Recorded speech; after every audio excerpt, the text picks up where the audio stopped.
All right, in this video, I'm going to discuss various facets of writing papers in APA style, American Psychological Association. This is just a series of writing conventions that we in the field of psychology use to keep our written communication consistent. It can be a little bit of a bear to learn all the various rules about APA. It can be a little bit nitpicky, so you really want to try your best with the real nitpicky things, but there are certain facets of APA style that are very, very important things, like having certain content in your paper and properly citing your sources. So I'm going to cover the basics and a little bit of the minutia. And on a related topic, I'm going to delve into academic integrity with a particular focus on paraphrasing and plagiarism, but also just generally talking about this concept of academic integrity. So to start, I'm going to make a few basic points about scientific writing, just a few really quick introductory remarks on this topic. In terms of trying to orient yourself to the goal of scientific writing, the goal for scientific writing is really the same as most writing that is done, which is to persuade your audience. In terms of what you're trying to persuade your audience of when you're engaging in scientific writing, typically it's the validity and the importance of your scientific research. And the way that scientific papers are structured are meant to persuade certain kinds of scientific content to a scientific audience. So if you've ever read scientific manuscripts and you think that they are sort of jargon-laden and difficult to read and complicated, the idea is that there is a purpose to the sort of formal tone that you often see in scientific writing, and it's because to try and impress fellow scientists as to the importance and validity of your research, you want to make sure that you're paying attention to those little details, that you have your research methods really clearly explained, that your statistical analyses are appropriate and properly reported. So what might come off to a novice reader as sort of stilted, overly complex, or formal is really just the level of clarity and detail that goes into effective scientific writing to convince fellow scientists. But delving into this journey of trying to learn how to be a scientific writer, there's certain things that maybe you think you're supposed to do that really aren't necessary. You don't need to rely on fancy jargon. I know scientific papers often have too much jargon, and that's just because it's sort of the language that people in the same field tend to share. You don't need to rely on any jargon that's not within your wheelhouse. Don't think that you need to have fancy big words to impress someone with your scientific writing. That's really not what the jargon is there for. You don't need to use this like weird, awkward, passive voice that makes you sound sort of like a disembodied person with no agency. You don't need to do that. That was an old convention in scientific writing. You can use the active voice. You can say, I did this, I found this. That's completely fine. There is a line, there's a bit of a balancing act where despite the fact that you don't need to go overboard on fancy jargon or some weird formal passive voice, you don't want to go too far in the other direction of being too colloquial or conversational. Think of it like a polished lecture presentation. So it's not really a conversation, it's you trying to present a compelling argument. In terms of the content of your scientific paper, I'm going to delve into this in APA style in just a second as well. But the basic format, you might be familiar with this classic hourglass structure that's often used as a paradigm for how papers should be laid out. The idea that you start broad, that you get more granular and detailed in the middle, and then things get a little bit more broad at the end. In the context of scientific writing, that means you start by very generally introducing your topic and reviewing relevant literature. You get more granular and detailed in the middle when you explain the very detailed ins and outs of your methods, the specific analyses that you did and the results that you obtained, and then you interpret the significance of the results you found. So again, you broaden things back out at the end. So all of these sections have a particular purpose. So the fact that you see this structure in all of the scientific papers for the most part that you read, in the service of this larger goal of trying to make a compelling argument for the importance and validity of your scientific research. A few other general tips before I delve deep into APA style. This is just a handy guide that I found for general tips for students who are learning to write in psychology. Things like trying to use neutral language, trying to avoid wordiness. This is something that I think often maybe is a misconception, that scientific papers are often very, very long. You don't need to pad your word count. You don't need to repeat yourself. You want to be as effective a communicator as possible, and that means being concise. Writing things in an overly complex way that's hard for the reader to follow. Nobody likes that, and nobody has time for that. General writing tips, things like using transition sentences. Just because it's a scientific paper doesn't mean that you should neglect some of the key principles of just writing effectively. So using transitions so your reader can sort of follow where you're going. This is of particular importance in those sections like your introduction and discussion, where you're sort of interpreting and you're sort of crafting a narrative. So now let's talk about APA style. It's a pain in the ass. The reason we use APA style is because it gets us to a sort of a conventional standard for the way we write papers. So it makes our communication consistent person to person. That's the sort of general justification for having a writing style. We use APA in the field of psychology because it's the American Psychological Association.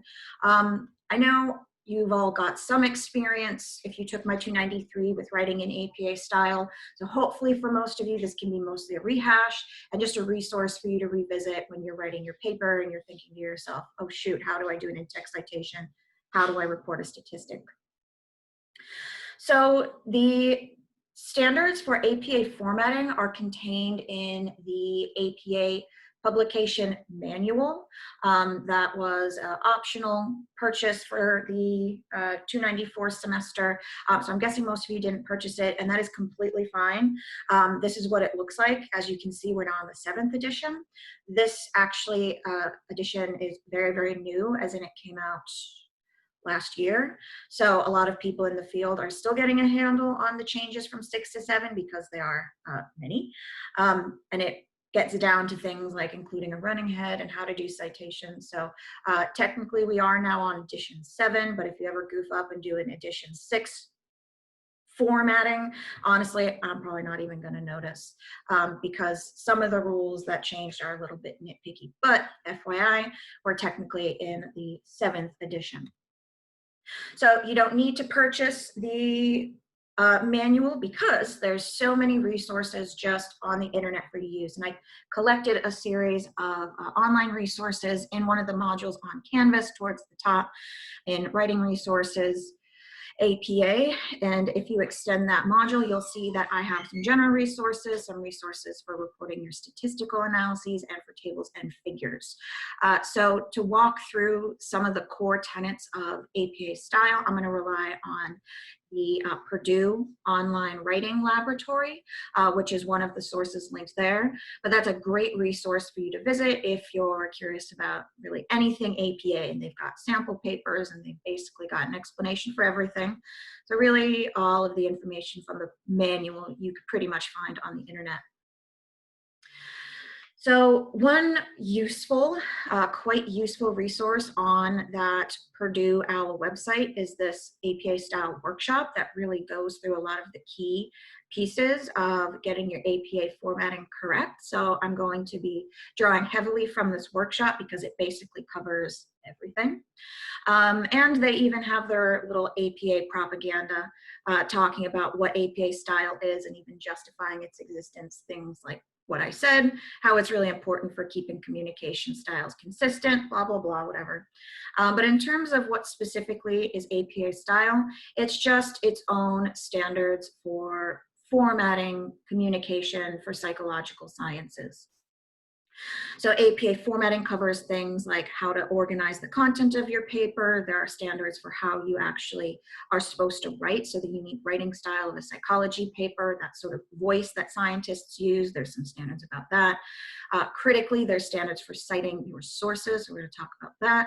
And generally how you can put together a manuscript that would be suitable for publication. Most psychology journals are going to want your manuscript in APA format before they'll accept it. So if you are interested in getting into research and getting published, you are going to want to have a working understanding of APA style, because editors probably will hold you to that. So general formatting. One facet of APA is that they have slightly different standards for what we call a professional paper versus a student paper. So the paper that you write for a class versus a paper you would write for publication. I'm going to say, for your guys' purpose, you can choose either one. If you want to write a student paper, you can. If you want to write a professional paper, you can. I just ask you to stay consistent. I would say that maybe the student version is slightly less complex. It's like a slightly simplified version. So if you're going to choose, maybe student version is right for you. But again, if you're interested in research and publication, student style is only going to work when you're in college. So it's really up to you. If you want to get a handle on professional style because you're interested in getting published someday, doesn't hurt to get a handle on that style as well. And there are definitely distinctions, student to professional.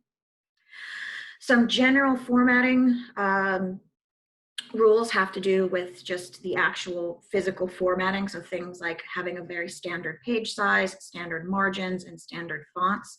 Don't play around with making your margins too big. I'm just going to set it back to the standard 1-inch margin all around. And if your page count is short, it's short. So just stick to your standard page size. Don't do any shenanigans or tomfoolery. And when I say standard fonts, you do have some options on the APA website. I think they said you can use like sans serif. I don't know. Just use Times New Roman. It's a classic. It's always the choice. Other little formatting, nitpicky minutiaes, sort of what should be included in your page header. So if you're in a Microsoft Office document and you double click at the top of any page, it should give you the option to include some content at the very top of the page, separate from the body of the page itself. Here you should include page numbers for sure. Those are required in student and professional style, and running heads if you're going professional style. This is just a very shortened version of your paper title that will be in the running head, which is just in the page header on every page of the manuscript. And then there's those major sections that I alluded to. APA breaks it down as the title page, the abstract, the main body, and the references. The main body is what includes that introduction, methods, results discussion, but there is a little room for flexibility for the specific headings that you have within the main body. Those are the general things you're going to need, but if you have a separate standalone conclusion major heading at the end, you can do that. If you have a major heading that's methods and procedure, and another one that's analyses and results, you can kind of play around with those major headings, but you definitely need a title page, an abstract, various major headings within the main body, and a standalone references section. So starting with the title page, there you can see student paper versus professional paper. Even down in the title page, you see things are a little bit different.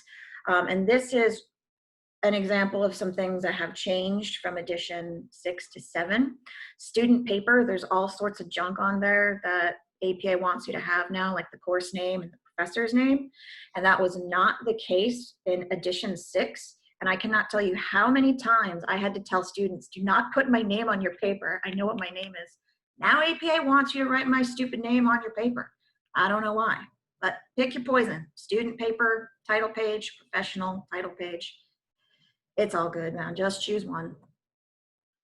Your abstract, this is, again, technically a standalone section. So your abstract should be a very short 1-paragraph overview of the entire study. Typically, we're talking on the order of 150 words. Your abstract heading is a major heading, which is centered and bolded. You can have some keywords if you want. I don't know if they're required. I don't really care. Do keywords if you want. You're not going to lose points if you don't have them. It doesn't matter. So let's talk a little bit about citations, because this is a very important part of making sure that your work has integrity to it, properly attributing when you are deriving information from external sources. So in terms of citing your sources, you're going to need in-text citations and a references section. Neglecting either one of the other, even inadvertently, technically would constitute plagiarism. So make sure that you're being very careful about citing your sources. So if we're talking in-text citation and citation in general, this is one of the biggest pains in the ass, typically for students to get a handle of. So definitely visit some of those sources that I've linked here on how to approach citation. In terms of like bare bones, what is typically an in-text citation? Well, this is going to be the very short reference to the authors and the year of publication for whatever source you're citing within the body of the text. Typically, if you're dealing with an in-text citation for any academic publication, for example, it's just going to be the author's last names separated by commas, and then after the last author's last name, a comma, year of publication. Your in-text citation can be in or out of parentheses. This is going to come down to just how you're writing and what sort of makes sense. So if, let's say, you want the authors of the publication to sort of be the subject of the sentence you're writing, like Roy Lance et al. Did this research in 2007.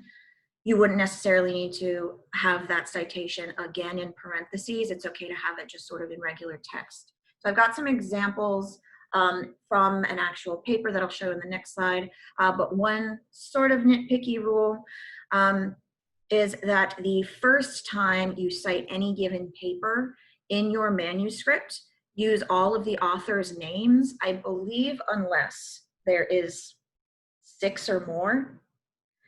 They might have changed it in edition 7 where like it's 5 or more, but it used to be that if there were 6 or fewer researchers, you have to have all of those last names in your in-text citation, but only the first time you cite that particular paper. Should you cite the same source later on in your manuscript, you can then use your shortened first author's last name, comma, et al., and then the year of publication. Et al. Is just Latin for and everyone else.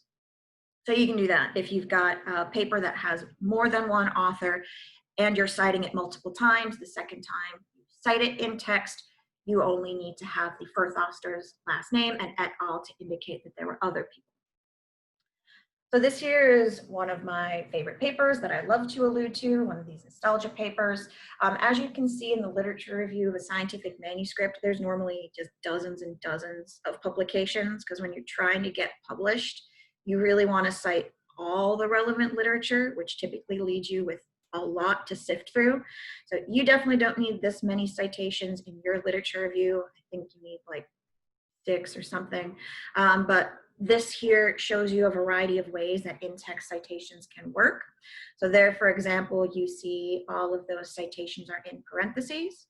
If you're citing multiple sources to back up the same piece of information, you can have multiple citations within a single parentheses separated by, is that a semicolon? Is that what that's called? I'm pretty sure that's your good old semicolon. So this particular piece of information of nostalgia is a social emotion is being backed up by Pollock and Havlina in 1992, Sedekides and Friends in 2006, and in 2008, Sedekides and Friends in 2009. Sedekides is all over the nostalgia game. He gets to cite himself whenever he wants. As you can see over here, there's a slightly different approach to citation where part of a sentence is to include the authors as the actors in the sentence, or they're just alluded to slightly differently. So see Sedekides et al. For a review. You can definitely do that. And then down here you have a different example of authors of a citation being the actor in a sentence. So Milligan reported that employees often engaged in nostalgia. So the correct way to cite that in text would be to just have the author's name outside of parentheses, just as part of the regular sentence, and then just the year in your parentheses. So all of those are perfectly appropriate ways to include a citation in the text of your paper. Now you're also going to need to have your sources cited at the end of your paper in the standalone references section. And again, it's total pain in the ass to put these citations together just from scratch. This is the basic format. It's obviously a more fleshed out version of your in-text citation. So your authors, last names, and their initials, year, title of article, periodical, volume number, issue, pages, DOI. It's a whole mess. So this, for example, would be one paper's APA citation format. Not all papers have a DOI, that link there at the end. That stands for Digital Object Identifier. This is I don't know how new it is, like maybe a decade or so. It's just basically an online identification URL that's associated with any given publication. But if there is a DOI, include it. If there's not one, don't. One trick that I like to recommend, since I'm always telling students to use PsycInfo, just use the citation generator built into PsycInfo. It's pretty good. There's a mistake in there every once in a while, but for the most part, it's pretty legit. So if you're talking the same set of Keating's paper that I like, and you are on the PsycInfo page for it, the toolbar to the right has the Cite button, which pulls up a whole series of citation formats, including APA there, second one down. So just eyeballing that citation for that paper, I see no mistakes with it. It has everything it's supposed to have. The information appears correct. So in general, the PsycInfo citation generator is a pretty good bet. You should definitely double check any citations you pull out of there. But if you're using PsycInfo to find your sources anyway, I find this to be the easiest method to putting together your citations. So then your references section goes at the end of your manuscript. It is its own section, so it starts on a new page. The major heading should be centered and bolded, and it should be references, not works cited, references, not works cited, references. And then you include all of your full citations here. A couple of the things to notice is this hanging indent situation here, where the first line is flush with the margin and all of the subsequent lines in a single citation are just tabbed over to the right. That's just a setting in Microsoft Word that you can figure out pretty easily. It's just basically you want to highlight your citation and select hanging indentation. A couple other points on APA, major headings and subheadings. This can definitely be very tricky depending on how many subheadings you have. So what we call a major heading, which is the beginning of a new section of the main body. So most manuscripts, there's going to be a major heading for your introduction, one for your materials and or methods, a separate one for analyses, results, and a separate one for discussion. Those are typically going to be the major headings that you need for sure. Those should go centered and bolded.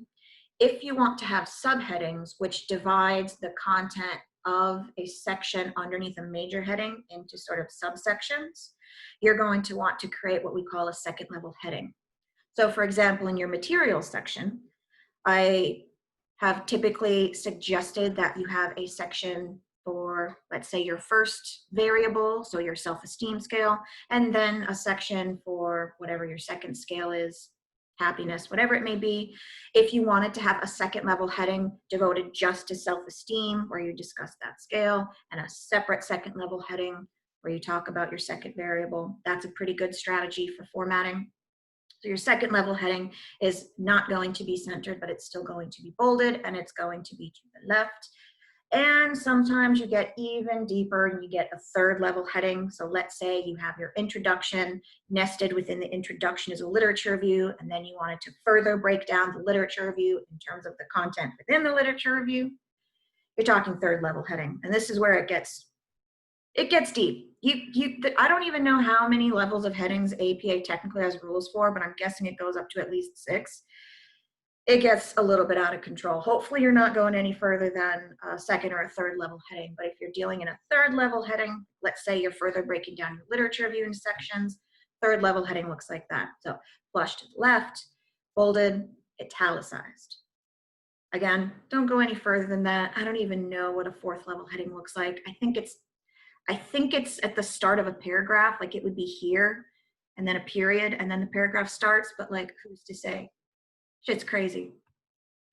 Okay, so reporting your statistics in APA. Any of you that went through my 293 have hopefully retained some of your knowledge of how to do this, but this online source linked here is my favorite source to give students. It's a really great list of how to report various statistics in proper APA format. So reporting statistics in APA basically is what numbers need to be included and how do you format it. So how do you report mean and standard deviation?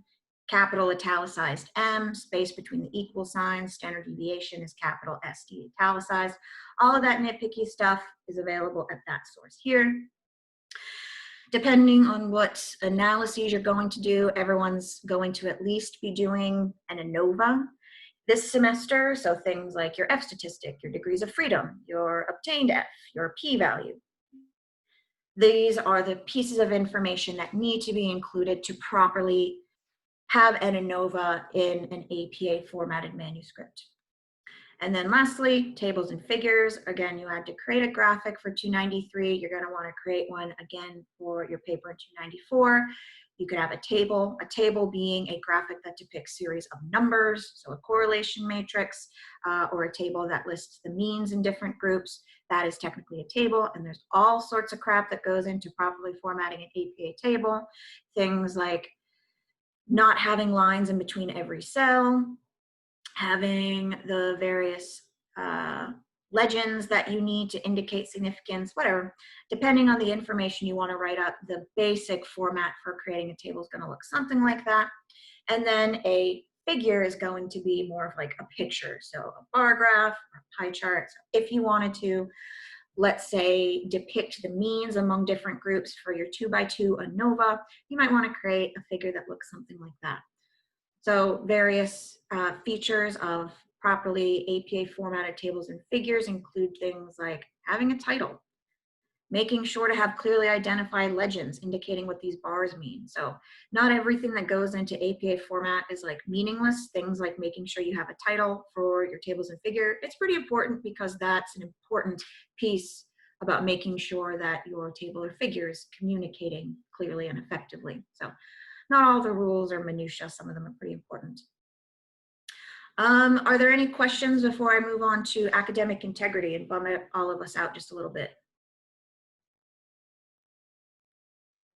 I'm sure you're all APA experts, I trust you, so let's move on to academic integrity. So given that there's a larger writing component to 294, I definitely wanted to make sure to touch on academic integrity. I often have Dr. Brenda Quay, who is the Assistant Director for Academic Integrity, come give guest lectures when I used to teach 112, because it's a really useful primer on all things academic integrity, and she is obviously the expert. So credit goes out to her. I am basing the materials I'm about to use on the lectures that she's given to 112 in the past, so definitely want to make sure that I'm citing my sources when I'm talking about academic integrity. So to start off talking about academic integrity, it's important to think about what motivates a student to do the wrong thing. There's often a lot of reasons and justifications that students have when they end up committing an act of academic dishonesty to try and justify or explain what they did. But you really see a lot of similar themes emerge. A lot of it's going to come down to poor work habits and poor study habits. So if you leave all your work to the night before and you start feeling very panicked that you don't have enough time to do well on an assignment, the allure of trying to copy something from the internet might just sort of make you act a little bit crazy. If you're tired and you're scared about not getting your work done, a lot of the time students say they just sort of panicked because they didn't have enough time. A lack of understanding, if a class is really difficult and you're having a hard time getting it on your own, it might just feel really easy to try and jack some material from the internet or to cheat. Sometimes it's not any sort of advertent commission of a dishonest act. Sometimes it's just not knowing how to cite properly. So when I tell you I've had students who genuinely copied just whole bodies of text from another source without quotations, and they said, but I cited it in my references section, that is just not knowing how to cite properly. And that lack of understanding leads to the commission of a dishonest act, to plagiarism. And the intent at a certain level doesn't really make a difference. Just because someone didn't know that what they were doing was incorrect doesn't mean that it's not the commission of a dishonest act. Someone who just does not know how to write well enough, and trust me when I say I don't blame students who come to college without a lot of really good practice writing. There's so many failures in the American educational system to actually train people how to write properly. So I'm blaming the system. I'm not blaming students who come in without a lot of good writing experience. A lot of students come to college and they have been taught that paraphrasing just means subbing out a few synonyms in a copied body of text. And so that's a failure of the educational system or someone's teachers that they had before coming to college. Again, it's not an excuse. It doesn't mean the student is innocent from the commission of a dishonest act, but sometimes it's just that someone has never actually been taught what does it mean to paraphrase properly. Maybe if you don't care, definitely this has happened, that I've had students who just didn't seem to care and they turned in some garbage. Obviously that's not an excuse, but that's often, I think, a justification. You just don't find the class that interesting. You find the assignment dumb, pointless, or boring, and you say, screw it. Sometimes a dishonest act is helping someone else copy off you. So if you feel pressured to help out a friend because they're really putting the pressure on you and they're saying, please help me out, I want to pass this class, I thought we were friends, it's still academic dishonesty to give your material to someone else when you do not have the go-ahead to do so. So one thing that Dr. Quay always talks about when she's giving this lecture is, what would you do in a scenario where a friend came to you and was pressuring you to collude to commit academic dishonesty? Try and think about what you might say to a friend who is trying to peer pressure you in that way. I don't know if, like, in the online format, this is maybe not going to be as common since, well, we're not necessarily gathering in person as much, and I think peer pressure is harder to avoid when you're in person. I don't know. Food for thought. If you just don't know the rules, you never read the student handbook, a lot of the time students will just say, I didn't know what the rules were. And one thing that is definitely true about anything in the Miami Student Policy Handbook is that you are technically responsible for conforming to all of the policies in the handbook, even if you've never read it. So really, you should, if you haven't, take the time to familiarize yourself with the student handbook in general, but then also the policies on academic integrity. If you think you're not going to get caught because you think that your professors are dumb or they're not going to be able to detect your plagiarism, yeah, sometimes students think that, but there's a lot of ways that we can catch you cheating. So please don't think that you can get one over on us. Not nice. It's not nice to think or to do. And then to drive home how important it is to be familiar with all of these sorts of pitfalls, the number of students that Brenda Quay has to talk to and have an academic dishonesty hearing in a given school year is typically around 500. So this is definitely something that happens to a fair amount of students at Miami. Not all of the students that she sees end up being found guilty of the commission of academic dishonesty, but the vast majority are. So she always says at this point that the point of this lecture is really about how can you avoid being one of that number, because it's never a nice time to have to go in front of administrators and talk about why you committed an act of academic dishonesty. It is such a bummer. I've been in those hearings. They suck. It ruins everyone's day. And I really just want to help you guys make sure that you never inadvertently or consciously get yourself into one of these situations. Damn it, I hate it. So annoying. It makes me feel terrible. Okay, so some examples of acts that would constitute academic dishonesty or a lack of integrity. So giving your work to someone else to use. So if, let's say, you were giving maybe people who were going to take 294 in the future, any of the quizzes or exams that you had in the current semester, that would be plagiarism. If you give any of your written manuscript to another student in your group and they copy off of you. So giving work and help to other students could constitute academic dishonesty.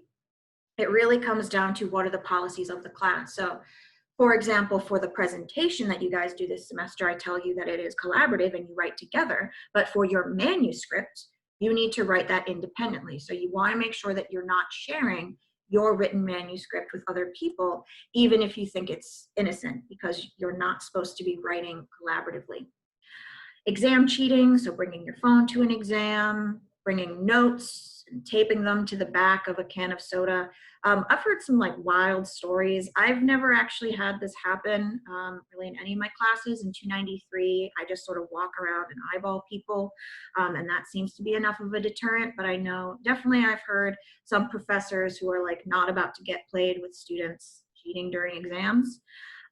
Just don't bother. Come on. If you didn't study, just like take the L, dude.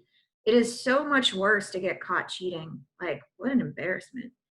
So the classic sorts of behaviors of copying notes, bring yourself onto an exam, even if it's an online exam that you're taking remotely. So that's why we have Proctorio in effect. Basically, it's a recording software. I'm sure you guys are all familiar with it at this point, but it basically records you taking the test, and I'm able to review that recording later to ascertain whether or not anything sketchy happened. Taking any exams with other people when you're not supposed to. So if you're sitting in your bedroom taking your exam for this class and like somebody walks in and starts talking to you, you're going to want to avoid that, because I don't know whether or not that person is giving you help. So just make sure that you're alone and not talking to anyone else while you're taking these online exams.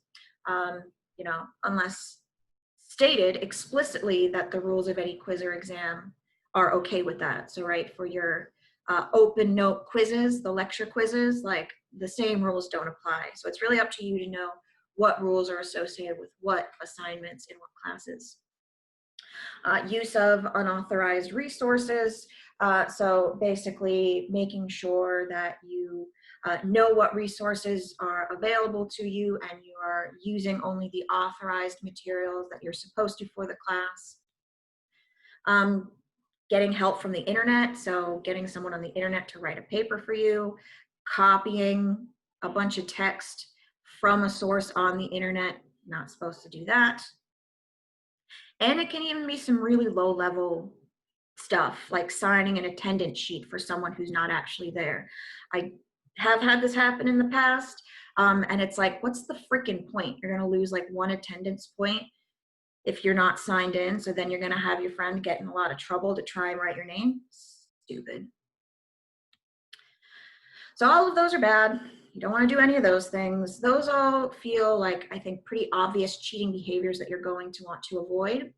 I do now want to dedicate some more time talking about plagiarism, because definitely this is my primary concern in 293 and 294, given that there is a writing component. And every time I have had students that I had to forward to the Academic Integrity Office, it has been for plagiarism, 100% of the time. And I have had this happen, I think, at least twice that I can remember at Miami, that I had to go through this experience. And every time there's been a concern that I had to discuss with a student where we either had to go to a hearing or they had to rewrite an assignment, it was plagiarism. So this is definitely what I'm most concerned about. And this is, in my opinion, what you should be most concerned about. So plagiarism is basically just copying writing and not citing your sources. Anytime you just copy and paste text from a source, you don't cite, you don't use quotation marks, that is plagiarism. More subtle examples of plagiarism that have definitely occurred several times throughout my career at Miami, and students seemed just genuinely confused that this was not okay. To engage in what we call patch writing means that you just copy and paste, and then you sort of like just cobble together a series of copied sentences into just like a sort of a Frankenstein paragraph, with really no original writing connecting them. This patch writing, some students come in and they think that that's how you're supposed to write. It's not. Proper paraphrasing means putting things in your own words. So cobbling together a series of not attributed material.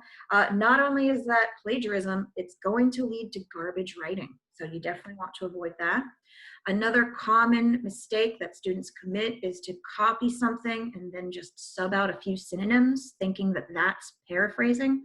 That is not paraphrasing. If I see that you just changed a couple words for a synonym, that is still plagiarism. But this is something that I've seen students do a lot, and they seem to genuinely think, and they have been told in the past that that was okay. It's not. Just missing a citation or having a mistaken citation, even if it was a mistake, can technically be an act of plagiarism. So making sure that you have both your in-text citation and your references section citation, those are both critical to make sure that you are properly citing your sources. Any word for word information where you're not using quotation marks. So you can use direct quotes, but they need to be included in quotation marks. So it just seems like the simplest thing, like just put your freaking quote in quotation marks. But again, I have had students who they had some word for word text copied, no quotation marks, but an in-text citation, and they thought that that was good enough, and it's not. You need all of those things. Quotation marks for direct quotations, in-text citation, and a references section citation. Often students will ask me for like, what's the magic number for like number of words in a row before they need to include a quotation mark or before it's plagiarism. And I know some people have heard that the number is 6 or 7, that you can have fewer than those words copied directly from a source and it's okay. I would caution you against thinking about a rule as hard and fast as that. Don't try and get away with including as many patched together copied sentences as you can. Just put your source material away and start writing. Like, don't think about it in terms of what can I get away with. Think about how can I really put this into my own voice. So generally, paraphrasing is the name of the game. Paraphrasing is the process of stating things in your own words. So restating, condensing, clarifying, and then also citing your sources. So to properly paraphrase, you don't just want to sub out a few synonyms. It's really about coming up with your own unique verbalization of the content. So that is what paraphrasing is. It's making sure that you're putting things into your own new words. And the easiest way to make sure that you are doing this, and it is by far the easiest advice to make sure you never inadvertently plagiarize, put your source material away when you're writing. Because you might think to yourself when you're reading that there is literally no other way to word something besides the original wording. Almost always that is not true. Almost always you can put things in your own words. It's just going to sound different. It's going to maybe be similar information, but if you do not have the source material open when you're writing, it will naturally have those slight deviations in wording and word choice and sentence structure. Sometimes if you can't get away with putting things in your own words, that's when you need to use quotation marks, and sometimes that is appropriate. So an example in the paper that you guys write for this class and for 293, I always tell you to include a sample item, right? A single question from your scale to include to give the reader an idea of what sorts of questions are in the scale, right? That would be in quotation marks because you need that sample item. You're not supposed to change the wording. Just put it in quotation marks so that it's obvious that that is wording that you're taking from another source. So I've linked here just a source, primer on paraphrasing strategies, if you want to read more about paraphrasing, just the thrill ride of the century. Effective paraphrasing strategies. There are several to make sure that you're doing this effectively. I'm always going to restate my top advice, which is to read first and write later to make sure that you are definitely paraphrasing. And then what are some ineffective paraphrasing strategies? Again, failing to cite properly and then not properly paraphrasing. So patch writing or switching out a few synonyms, all of that stuff does not cut it. So then in terms of how you can reorient your perspective on academic dishonesty to thinking about academic integrity. So we don't just want to avoid doing the crimes. We want to make sure that we're doing the right thing actively, that we're students of integrity who are producing the best possible work. And so in the ideal universe, right, it's about just trying to manage your time effectively. I know this is so tricky, and I know none of us are perfect, and I know that procrastinating is really tempting, and we are all guilty of it, but trying to make sure that you're managing your time and your assignments effectively. like I say for this class, trying to at least do a little bit of work every day as opposed to leaving things for the weekend and then realizing you just have hours and hours of stuff to do. That sucks so bad. So really trying to think sort of how can I structure my time? How can I make sure that I'm giving myself enough time to complete these assignments to the best of my ability? Ask questions, ask me. Reach out to a teaching assistant, reach out to the Learning Center. There's lots of resources at Miami and in general where you can try and get the information you need from an expert. So ask questions to your professors about what you're supposed to be doing. Getting any sort of appropriate help. Again, there's lots of resources at Miami for this. Ask your professors questions. If any professor is not cool with getting questions from students, they're an asshole. Do it anyways. Your professors are there to help you. So your TAs, your professors, various writing centers, librarians, they all want to help you. Don't do the dumb stuff like put your phone away during an exam, please. And then a whole bunch of other stuff. Going to class, learning how to cite, not sharing your work with other people. So many good things to do. Then quickly, in terms of what happens if you were to be suspected of committing an act of academic dishonesty, like I've said, I've been involved in this process a couple of times, but like my ass is getting laid off, so I'm hopefully not gonna have to do this ever again. How about you try and avoid ever getting in this situation because it sucks for everyone. So the professor may or may not reach out to you initially. Often if it's like a mid-semester draft or the semester's ongoing or it's not a major assignment, I'll typically just reach out to the student and talk about what went wrong. But sometimes if it's like the final paper and the semester is over, I just go straight to the academic integrity coordinator. So typically Dr. Brenda Quay would be the source that someone in the psych department would talk to. They changed the policy a little bit. It used to be the case that there was like a within department liaison. Now it goes straight to having a meeting with someone in the academic integrity staff. So it might be Dr. Quay. I believe there's some other staff there as well, where you're going to do a first sit down with someone in their office. It might go to a hearing where the department chair may be present. And then basically they come to a decision. The academic integrity staff will decide whether or not academic dishonesty has occurred. And if so, we decide on an appropriate sanction.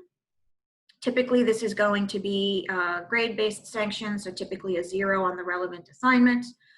And there is always some sort of educational sanction, so you have to go to like a training seminar to learn about academic integrity, and I hear that sucks, and I also hear you have to pay a fee to go to that, so that sucks. We don't like that at all. And that's on the first commission of an academic dishonesty act. Would be your grade sanction and to go to that seminar. But if you get 2 acts of dishonesty, you'll be suspended for at least 1 semester. And one thing that Dr. Quay informed me of is that apparently dishonesty can fall under academic and non-academic dishonesty violations. So a non-academic dishonesty violation would be something like, I think it's like lying to campus police would be something, using a fake ID. Those are the non-academic dishonesty violations. Well, apparently it's the case that if you commit a non-academic dishonesty violation and an academic dishonesty violation, those 2 get counted together and you'll get suspended. So if somebody uses a fake ID freshman year and then cheats on an exam your junior year, you might get suspended. So that sucks. So whenever Dr. Quay is ending this lecture, she basically poses to students like, what sounds better? Like maybe getting a grade that you're not super happy with on a single assignment, or like getting freaking suspended and having to go to that annoying seminar. I know what I would choose. So then for your lab activity for today, it's just a quick quiz available to you on Canvas. You're basically going to go through and read a series of attempts at paraphrasing, and you're going to indicate whether you think it's okay or if it would constitute plagiarism, and you're going to just explain why you made the choice you did. After the activity, after you submit your quiz, you're going to see the explanation for which ones were paraphrasing and which one were plagiarism. And I'd like you to pay particular mind to whether or not you got any of the paraphrasing versus plagiarism answers incorrect and what made you come to the wrong conclusion, and to think about how you're understanding paraphrasing and plagiarism.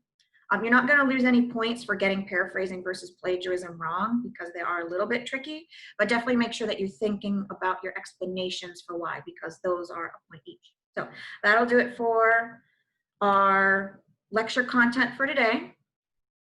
So at this point, if you guys have any questions, feel free to let me know. I'm going to stop the recording and then I'll just hang out until everyone has left the Zoom.